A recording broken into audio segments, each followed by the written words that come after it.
I urge Fox News to order Carlson to cease propagating the big lie on his network and to level with their viewers about the truth. The truth. You can't handle the truth. Here's just pure fascism here. Here you go.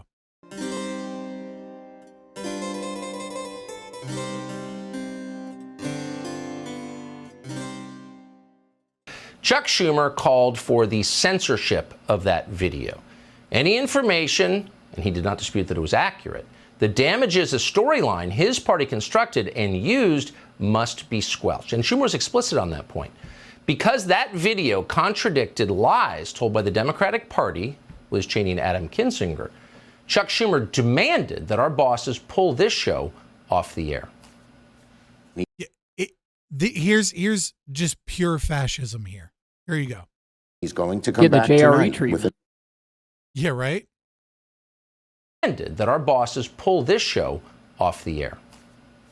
He's going to come back tonight with another segment. Fox News should tell him not to.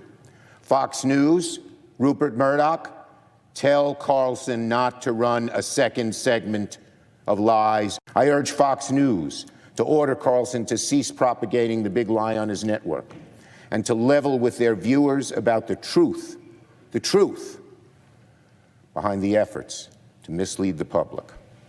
Conduct like theirs is just asking for another January 6th to happen. Oh, and there we have it, the real fear.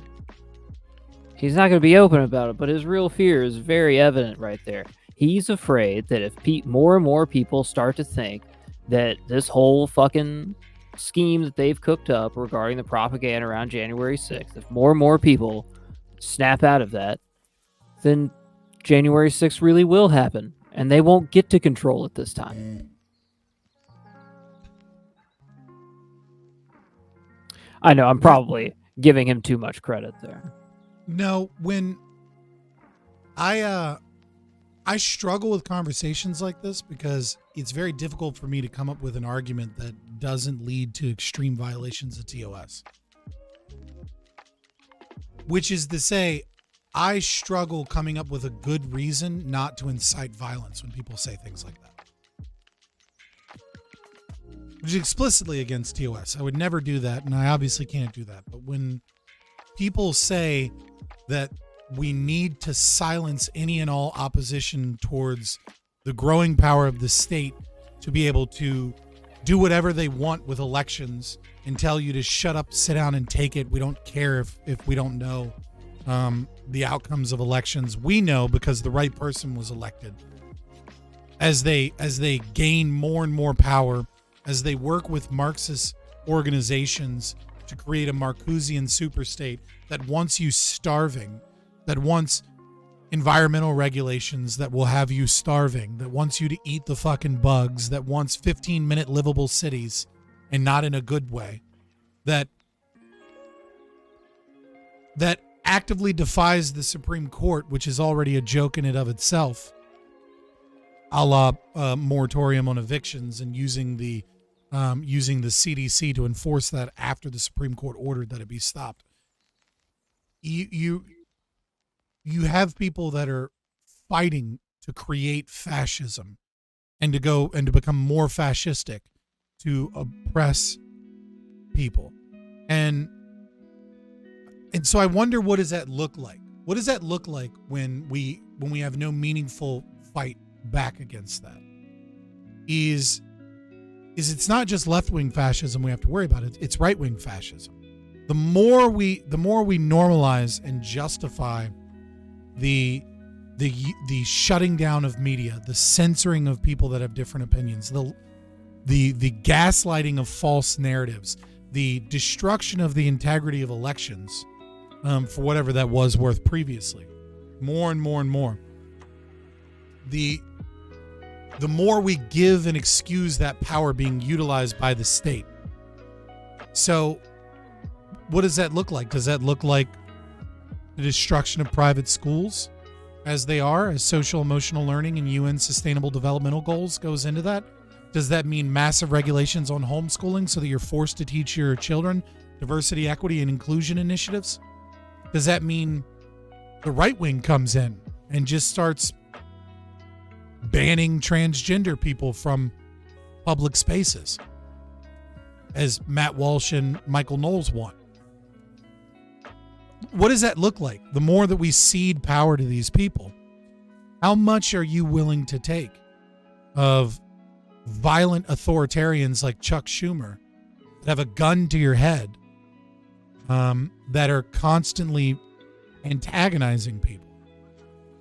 And the problem is from a tactics perspective, what happens is some crazy person whose life has nothing going on for them is in a Discord server right now, and half of that Discord server is FBI agents that are teaching them how to build ghost guns, that are explaining to them military tactics, that are helping them purchase the right firearms and equipment to be able to create a terrorist attack, a domestic terror attack, or a mass shooting right now. That is happening right now.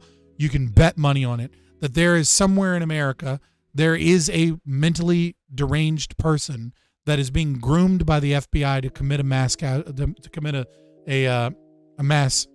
shooting.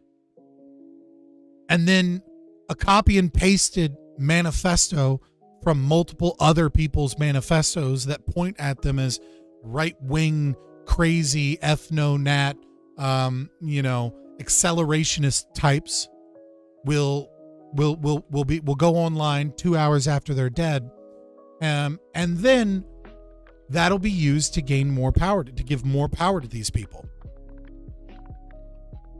And so the question is like, how long do we let this cycle go before we recognize that we have to isolate ourselves? Because that's the only peaceful solution out of this, or I should say mostly peaceful solution out of this. Because killing a politician isn't going to fucking solve anything. In fact, it's going to accelerate this process and make it worse. So how long, for those of you that don't have kids, and for those of you that have job skills that are valuable in the market, pretty much anywhere you go, why do you not live in New Hampshire right now? I can tell you why I don't live in New Hampshire, and that's because I get my kids every other weekend, and I can't just move to New Hampshire and be able to see my children, because I'm not gonna be able to convince my ex to fucking move to New Hampshire, and I'm not gonna abandon my children. But if you don't have kids, and you're not like actually, and you don't have like an elderly parent that refuses to move in with you, or like someone that really depends on you, you're just a young single man with like marketable skills. Why the fuck do you live in any state? I don't want to share a state with Carolyn. It's a good answer. Carolyn is a problem. But that's where the fight is. At a very minimum, why are you not moving to Florida? Or Texas, maybe not around Austin. Mm-hmm. I think Florida and Texas are already gone. But like, that is the only peaceful solution to this, is to hope that we can get a critical mass of people in New Hampshire, that it becomes a minarchist libertarian state, and that it bleeds in to Vermont and especially Maine, just by sheer per capita. And we can create our own nation and secede from the United States. And that we'll have enough force and enough political capital to be able to protect it from what is happening in the United States. Thank you for watching. If you made it all the way through this video, then you've got to like, share, and subscribe. Over 70% of you watching aren't subscribed, and it really helps. We're live on Twitch every Monday through Thursday starting at 7 p.m. Eastern. And follow us on Twitter for more spicy libertarian takes. Finally, we all know that YouTube is a temporary place for dissidents. One day we'll upset the wrong journalists and be gone. Poof. But it doesn't have to be that way if you make sure to follow us on Rumble. Every video on YouTube is also posted to Rumble, and sometimes we exclusively stream there. Thank you for your time. All links are in the description below.